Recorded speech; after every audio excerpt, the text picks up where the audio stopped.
The Last Day of Hayden Panettiere. The final night that changed everything. What really happened in those quiet hours before the world learned she was gone? Was Hayden Panettiere depressed in the time leading up to her death? What hidden pressures, old wounds, and silent struggles were weighing on her spirit that may have pushed her closer to the edge? Behind the sudden news of her passing, many questions remain unanswered. Mainstream television and official statements have not yet revealed every detail of her cause of death. Was this simply a natural tragedy, or is there more to the story that has not fully come to light? In this long and carefully detailed tribute, we will examine the mysterious final night Hayden Panettiere spent. The bitter truths she herself had begun to share with the world in her own words, and the complete journey of a life that began so brightly and ended far too soon. Please watch until the very end with a calm and respectful heart. Hayden Panettiere has left us. Now it is our turn to offer a proper, full, and honest tribute and to speak the complete truth as it is currently known. Before we begin, I request every true fan of Hayden Panettiere to write these words clearly in the comments section. R.I.P. Hayden Panettiere. Let her family and the people who loved her know that she is still remembered with deep love and respect. We begin the story from the very first days of Hayden Panettiere's life. Hayden Leslie Panettiere was born on August 21st, 1989, in the quiet riverside community of Palisades, New York. Her mother, Leslie Vogel, was a former soap opera actress who understood the entertainment industry from the inside. Her father, Alan Skip Panettiere, served as a firefighter and later rose to the rank of fire captain in New York. Hayden had one younger brother, Jansen, who would also grow up to enter the acting world. From the earliest months of her existence, Hayden's path was set on a completely different course from that of ordinary children. At only 11 months old, she appeared in her first national television commercial for a popular toy brand. By the age of 5, she had already filmed dozens more commercials for major companies, including McDonald's and Hershey's. Her mother guided her into the industry with strict discipline and high expectations. Years later, Hayden would describe herself as having been raised like a little soldier. Auditions, memorizing lines before sunrise, long drives into Manhattan, and constant performance became the daily rhythm of her childhood. Ordinary friendships, regular school experiences, birthday parties, and private moments of simple play were limited or missing entirely. She has said publicly that the pressure to succeed and to please the adults around her began when she was still a toddler. Disappointing her mother, she once wrote, felt like a fate worse than death. At 4.5 years old, she was cast in a recurring role on the long-running ABC soap opera One Life to Live, playing the character Sarah Roberts. A short time later, she moved to another major daytime drama, Guiding Light, where she portrayed the troubled young Lizzie Spaulding. Even as a small child, she was praised by directors and adult co-stars for her unusual ability to deliver deep, believable emotion on camera. She was taught techniques for producing real tears on demand by imagining catastrophic scenarios in her mind. Looking back as an adult, Hayden reflected that this early training may have wired her brain to associate emotional pain with approval, love, and professional success. In 1998, she was chosen to voice the character Princess Dot in the beloved Pixar animated film A Bug's Life. The accompanying children's read-along album earned her a Grammy nomination while she was still a little girl, making her one of the youngest nominees in the history of that category. 2 years later, in 2000, she appeared opposite the legendary Denzel Washington in the powerful sports drama Remember the Titans. She played Cheryl Yost, the outspoken young daughter of a high school football coach. That experience remained one of the happiest and most positive professional memories she ever spoke about publicly. She has said that working with Denzel Washington felt safe and respectful in a way few other early sets did. Throughout her early teenage years, she continued working without pause. She appeared in guest roles on popular television shows such as Ally McBeal and Malcolm in the Middle. She starred alongside Kate Hudson in the warm family film Raising Helen. She took a leading role in the cheerleading comedy Bring It On, All or Nothing. She also appeared in the family adventure Racing Stripes, during which she suffered a serious back injury after falling from a zebra. That injury continued to bother her for more than 20 years. Because of her non-stop schedule, she was homeschooled from middle school onward. Private tutors replaced a normal classroom experience so that she could keep up with the demands of the industry. By the time most teenagers were discovering themselves, making ordinary mistakes, and forming lasting friendships, Hayden had already spent more than a decade in front of cameras and under constant public scrutiny. The major turning point of her career arrived in 2006. Hayden was cast as Claire Bennett on the groundbreaking NBC series Heroes. The character was a high school cheerleader who discovered she possessed the power of rapid cellular regeneration. Essentially, she could heal from almost any injury. The show became a global phenomenon almost overnight. The famous tagline, "Save the cheerleader, save the world," defined an entire generation of television. For 4 seasons, Hayden was one of the most recognizable faces on the screen. Her image appeared on magazine covers, billboards, bus stops, and promotional material around the world. Fame arrived suddenly, intensely, and completely. She was only 17 years old when the first season aired. During the height of Heroes, she also began releasing music. She recorded several singles and performed original songs both on the show and independently. She became a public voice for environmental causes, especially ocean conservation, through the Whaleman Foundation.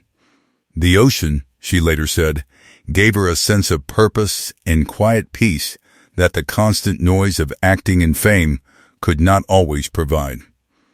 After Heroes ended, she took on a very different and emotionally demanding role as Juliet Barnes in the musical drama series Nashville. Juliet was a rising country music star, ambitious, talented, complicated, and often self-destructive. Hayden earned 2 Golden Globe nominations for her performance.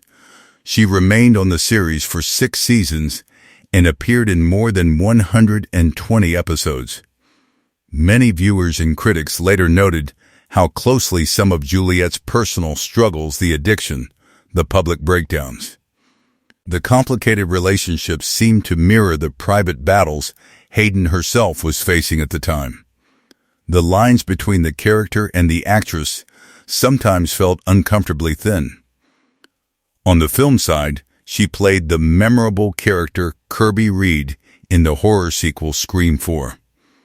More than a decade later, she returned to the same role in Scream 6, proving that fans still connected deeply with her presence and her survival. She also appeared in the skating drama Ice Princess, several independent films, and in early 2026, the psychological thriller Sleepwalker, in which she portrayed a grieving mother plagued by sleepwalking episodes. Behind the bright lights of her career, the personal cost was steadily and quietly growing.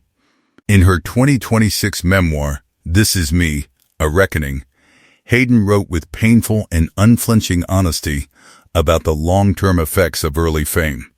She described how the constant need to please adults, the early loss of a normal childhood, and the emotional techniques taught to her for crying on cue left lasting marks on her mind and nervous system. She spoke of severe body image struggles after tabloid photographs criticized her appearance as a teenager. She also described difficult and disturbing encounters inside the entertainment industry while she was still very young, experiences that left her feeling used, unsafe, and deeply confused about trust. In 2014, she gave birth to her daughter, Kaya Evdokia, with then fiancé, the heavyweight boxing champion Wladimir Klitschko. The delivery was extremely complicated. Hayden later revealed that she nearly died from severe blood loss and required multiple blood transfusions and hours of emergency surgery. In the months that followed, she experienced intense and debilitating postpartum depression. She felt emotionally disconnected from her baby and overwhelmed by constant anxiety and fear. Alcohol became a way to quiet the noise in her head. She later wrote that she would wake at 6 o'clock in the morning already thinking about drinking. Her first thought of the day was not about her child or her work, it was about alcohol. She entered treatment when Kaya was only a few months old. During recovery, she was prescribed medication that left her heavily sedated and numb. The cycle of substance dependence continued for years. At one point, a doctor warned her that if she did not stop drinking, she would be dead within 5 years. She checked herself into longer-term rehabilitation programs more than once. During this period, her relationship with Klitschko ended. She made the heartbreaking decision to allow their daughter to live primarily with her father in Europe. Raising a child largely through video calls, she said, was one of the deepest and most lasting griefs of her life. No one should ever have to raise a child on FaceTime, she wrote. I grieve that I'm not the mother I thought I'd be, and definitely not the mother I want to be. In the years that followed, she entered an on and off relationship with Brian Hickerson. By her own account, and by court records, the relationship became publicly turbulent and involved domestic violence. She continued working when she could, but her career slowed significantly. The sudden death of her younger brother Jansen in 2023 from heart complications struck her with fresh and profound grief. She dedicated her memoir to him and often spoke of how deeply she still felt his absence. In May 2026, she published This Is Me, A Reckoning. The book was raw, detailed, and courageous. She wrote about childhood fame, postpartum depression, addiction, the loss of day-to-day custody, domestic abuse, and the long, difficult process of trying to rebuild her life. In interviews promoting the book, she spoke with cautious hope. She said she felt she had finally shaken off a great deal of darkness. She told interviewers that a new door had opened and that she still had a lot of life left to live. She talked about wanting to be a better, more present mother for her daughter and about new creative possibilities that excited her. In one of her final public interviews, she said, I finally feel like I have shaken off all of this darkness and this negativity. I feel like I have a lot more life to live. On August 15th, 2026, Hayden traveled from Los Angeles to Greenville, South Carolina.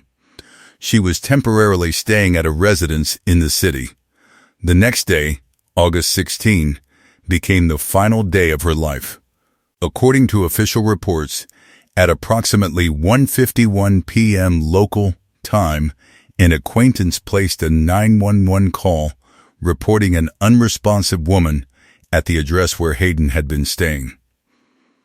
First responders and emergency medical services arrived quickly. They found Hayden in cardiac arrest. They immediately initiated advanced cardiac life support measures, including continuous CPR and other emergency interventions. Despite their best efforts, resuscitation was unsuccessful. Hayden Panettiere was pronounced deceased at 2:32 p.m. She was only 36 years old. Police later stated that the preliminary investigation showed no signs of foul play or suspicious circumstances. An autopsy was completed the following day. The Greenville County Coroner's Office reported that no signs of trauma were discovered that would have contributed to her death. The official cause and manner of death remain pending further investigation and the completion of additional studies, including toxicology results.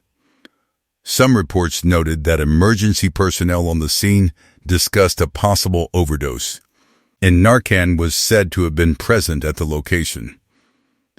No final determination has been publicly released by authorities at the time of this recording.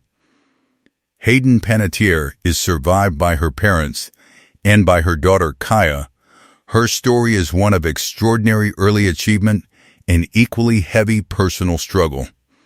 She was a gifted actress who brought intensity, vulnerability, and emotional truth to every role she played. She was also a woman who fought long private battles with depression, addiction, the lasting effects of a childhood spent in the spotlight, and the pain of separation from her child. In the end, she left behind a body of work that still moves audiences and a memoir that refused to look away from the hardest parts of her life. We remember the cheerleader who could not be broken on screen. We remember the country singer who sang through heartbreak. We remember the young woman who kept trying again and again to stand back up. And we remember that even the brightest lights can be taken from us far too soon. Rest in peace, Hayden Panettiere. Thank you for the performances, the honesty, and the moments of joy you gave so many people around the world. Your work remains. Your story is now part of the permanent record, and for those who loved you, family, friends, and fans, the loss is deep and real. If this full and detailed tribute meant something to you, please leave the words R.I.P. Hayden Panettiere in the comments so her memory stays visible and respected. Watch the entire video, sit quietly with the details, and remember the complete person, the child star, the adult artist, the mother who tried, and the woman who finally found the courage to tell her own truth. This has been a complete and carefully detailed account of the life and final days of Hayden Panettiere. At the end, we must also note that on social media many discussions, theories, emotional reactions, and unanswered questions are currently circulating about the circumstances of her death. Some people are asking deeper questions about the pressures she faced in her final months and about details that have not yet been fully clarified by official sources, while speculation and strong feelings continue online. The verified public record remains limited to the statements released by police and the coroner's office. The investigation is still ongoing. May Hayden Panettiere rest in eternal peace.